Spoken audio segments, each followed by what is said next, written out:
चलो बच्चों, चलिए प्रश्न को पढ़ते हैं और समझते हैं। एक पासा फेंका जाता है। माना घटना ई पासे पर संख्या 4 दर्शाती है और घटना एफ पासे पर सम संख्या दर्शाती है। सिद्ध कीजिए कि ई व एफ परस्पर अपवर्जी नहीं है। प्रश्न को हल करने से पहले प्रश्न के लिए हम मुख्य अवधारणा लिख लेते हैं, जिसकी सहायता से हम इस प्रश्न को हल करेंगे। तो प्रश्न के लिए मुख्य अवधारणा मुख्य अवधारणा में हम यह समझेंगे कि परस्पर अपवर्जी घटनाएं क्या होती हैं। तो मैं इसी बात को यहाँ पर लिखूंगा कि दो घटनाएं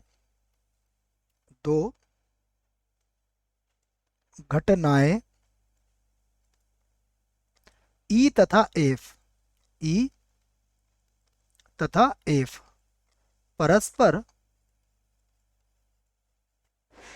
सारी बात हम लिख देते हैं, परस्पर अपवर्जी होगी। अपवर्जी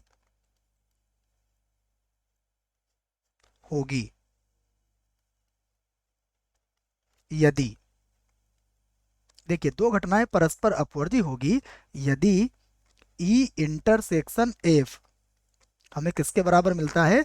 फाई के बराबर मिलता है, अर्थात रिक्त समुच्चय मिलता है। तो इसी आधार पर हम इस प्रश्न को हल करेंगे। देखिए, प्रश्न को अब हम एक बार और पढ़ते हैं और क्या कहा गया है? एक पासा फेंका जाता है। तो देखिए, पासा फेंका जाता है तो सबसे पहले हम लिखेंगे इसका प्रतिदर्श समष्टि, जिसे हम एस से व्यक्त करते हैं। तो एस बराबर क्या होगा? 1, 2, 3, 4, 5 और 6, ये होगा प्रतिदर्श समष्टि। फिर देखिए क्या कहा गया है? ई पासे पर 4 दर्शाता है या दर्शाती है। तो देखो ई बराबर क्या होगा? यहाँ पर पासे पर 4 दर्शाना, अर्थात 4 लिख देंगे। फिर देखिए, एफ जो है पासे पर सम संख्या दर्शाती है, तो यहाँ पर एफ लिख लेते हैं हम। एफ क्या होगा? सम संख्या। तो सम संख्या क्या होगी? 2, 4 या फिर 6। अब यहाँ पर हम ई इंटरसेक्शन एफ ज्ञात करते हैं। देखो, तो अब हम कहेंगे कि यहाँ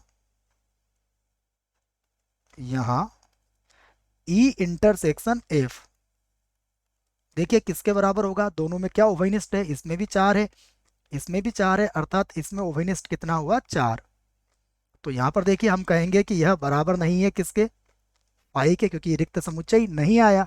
तो इस आधार पर हम कहेंगे अतः अतः ई तथा एफ परस्पर परस्पर अपवर्जी अपवर्जी, जैसा कि प्रश्न में लिखा गया है, अपवर्जी नहीं है। और यही हमें सिद्ध करना था। देखिए आप, तो आशा करता हूं आपको इस प्रश्न का उत्तर समझ में आया होगा। धन्यवाद।